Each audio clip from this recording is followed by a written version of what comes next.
Hello, my friends, and welcome back. Thank you very much for being with me again today.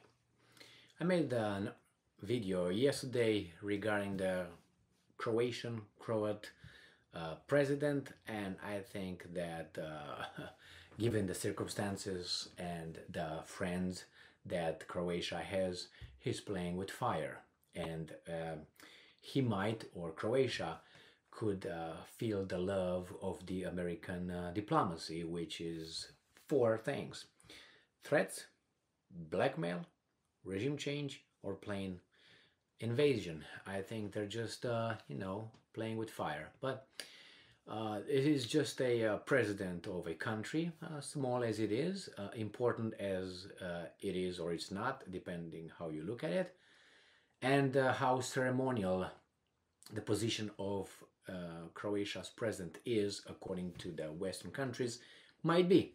Nevertheless, he's making some statements, and some hail the statements, promote them like the Russians, and some say no, those statements are stupid, which obviously are the rest of the few Western countries that supposedly are the collective West. So let's see what's going on here.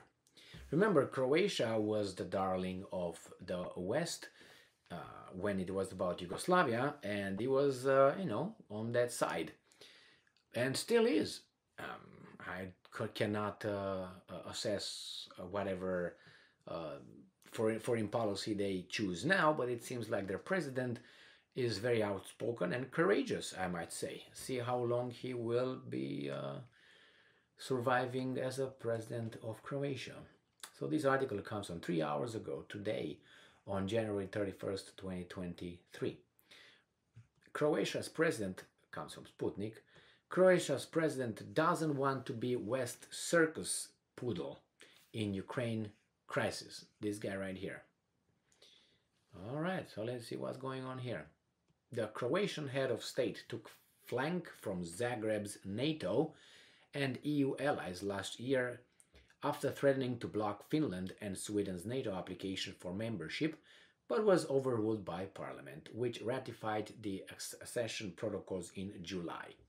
Croatian President Zoran Milanovic sparked a fresh rift with Brussels and Kiev after showing that Crimea will inevitably remain part of Russia and blasting the West's manic desire to try to collapse Russia or institute regime change in the country. What President Milanovic stated regarding Crimea, he was quoting some, I think, unnamed German generals who said that Crimea will never be part of Ukraine again, or something like that. Now, let's quote again. Between 2014 and 2022, we watched as someone provoked Russia with the intention of starting this conflict, end quote.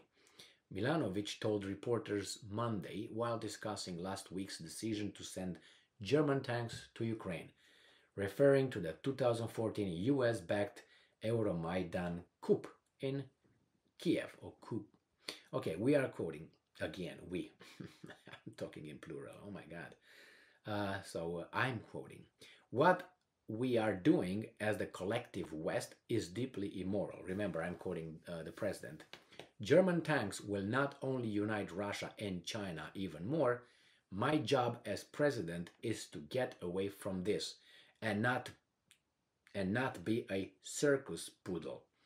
Any involvement in this crisis is extremely dangerous, he said. End quote. Warning that the tank deliveries would only prolong a pointless conflict. I don't know if it's pointless, but it could have been avoided, I would think. Milanovic said he is, and I'm quoting, against sending any little arms there, end quote, because as a nuclear power, Russia cannot not be defeated. Remember what President Lula, which I have no, preference for him. Let's put it this way. I'm not one of his fans because he's on the left, pretty much to the communist, I think, communist, how do you call it, level. he said that he told the president or the chancellor of Germany, Olaf Scholz, because Olaf Scholz just visited Chile, Argentina, and Brazil, trying to get these guys send weapons to Ukraine and so on unsuccessfully. And Lula said that a war between two can be achieved only if the two want to fight. If one of them doesn't want to fight, you don't have a war.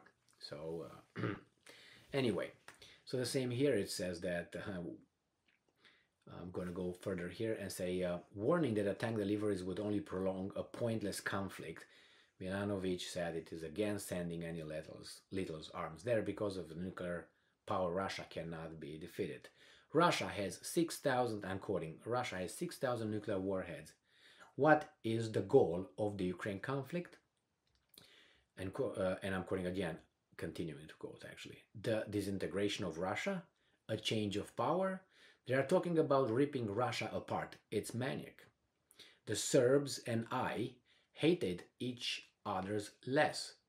It was a much more terrible war in our country than in Ukraine, end quote. The Croatian president recalling the Western instigated Slav-on-Slav bloodshed of the 1990s in Yugoslavia. Remember, this is coming from Sputnik, so I guess and I hope you got your Russian glasses on and goggles and filters, okay, regarding that's what they say. You can agree with that or you can disagree with that. Stressing that, and I'm quoting, leading German generals are saying, this is what I said before, that Crimea will, and I'm quoting, never be Ukraine again, end quote. Milanovic urged the West to get off its high horse in talking about Russia, and I'm quoting, annexing the Black Sea Peninsula, and pointed out that Kosovo was, and I'm quoting, annexed and I'm quoting again, stolen, end quote, from Serbia by the West. And I'm quoting Milanovic, who annexed Kosovo? The international community, including us, end quote. He said, and I'm quoting again, it was taken from Serbia by force. It was extraction. A part of Serbian territory was taken away, end quote. Can you believe this? The Croat talking about Serbia and Kosovo like that? Oh my, this guy, his days are numbered in the negative. He's not even positive numbers. Milanovic expressed fears that, and I'm quoting, deranged emotions and hatred are leading Europe to great danger, end quote, amid the prospects of a full-on war with Russia. And I'm quoting again, the question is not how much we help Ukraine. This is not help. This is torture. They should have been forced to sit down at a negotiation table. Forced. 300,000 Ukrainians should die to end the conflict? Question mark. It hurts my heart as I'm watching this. It's Armageddon. End quote. Milanovic remarks sparked outrage from Kosovo and Albania, while a Ukrainian foreign minister spokesman called them, and I'm quoting, unacceptable for calling, and I'm quoting, calling into question the territorial integrity of Ukraine, end quote. The spokesman also expressed appreciation for the, and I'm quoting, steadfast support Croatia has provided, notwithstanding the president's sentiments. Milanovic rivals his Serbian neighbor when it comes to outspoken criticism of NATO and EU policy amid the Ukraine conflict, with the difference being that Croatia is actually part of both Western-dominated institutions. The politician has spoken out repeatedly against Zagreb getting involved and expressed doubts about the effectiveness of Western sanctions on Moscow, recently calling them, and I'm quoting, total nonsense, end quote.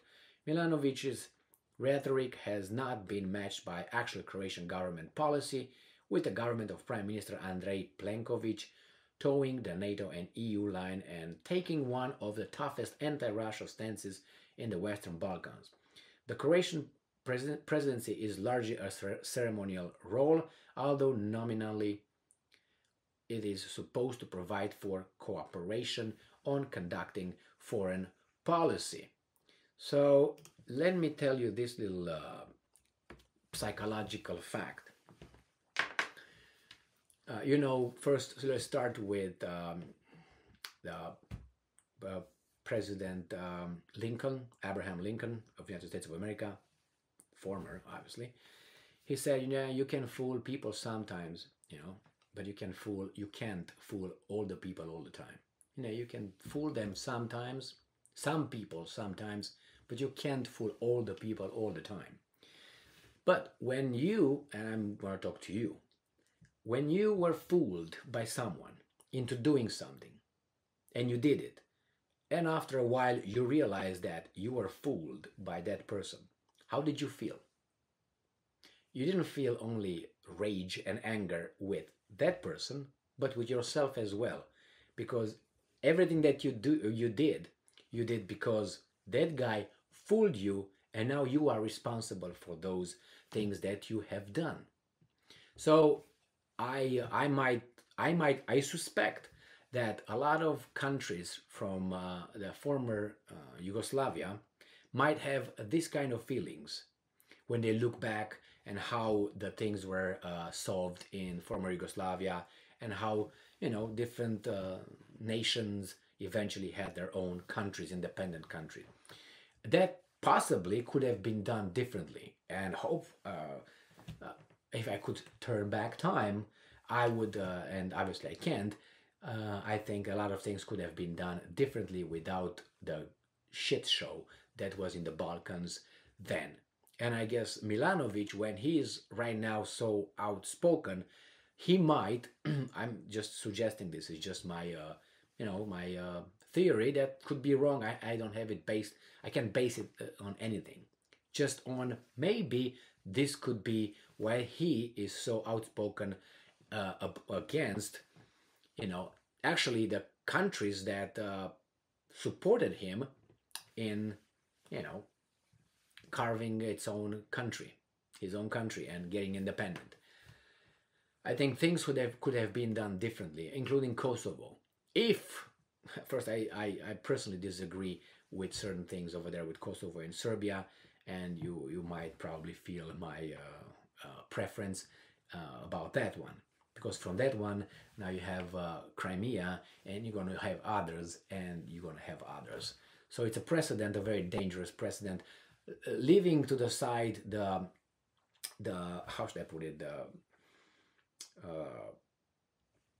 fairness, the morality of all that.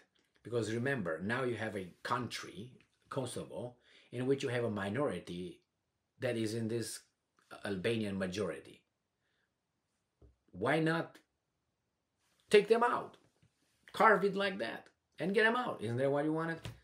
And why do you still have Serbs in them? I'm just asking a question. I mean, it's those Serbs create problems, obviously, but why don't you let them go? Why don't they want to go? We know exactly why they don't want to go, or they don't want to carve that little country in Kosovo or something like that, because they think, anyway, they want Kosovo back because they think Kosovo is Serbia. That's what they think. Anyway, let's go back to this guy. This guy is risking a lot. So he's gonna lose his voice, or he's gonna lose something else, but I don't think he's gonna lose his balls though. And courageous, yeah, crazy, maybe. Maybe on someone's payroll, could be. He's saying what he's supposed to, could be. I mean, I'm not implying that this guy is his own man, but I don't know that. As I did not know what exactly he feels about, his support then, and now he's looking at it as, hey, what the hell is going on here? Even challenging Kosovo, and he talks about Croatia and Serbia, and he said, where is this hatred in Ukraine and Russia coming from? I mean, not even between Serbia and I was not to that level where I can see it in Ukraine. Pushed, not pushed, manufactured, real, all of the above. Thank you very much for being with me again today. Stay strong, stay smart, look for the truth, and be just.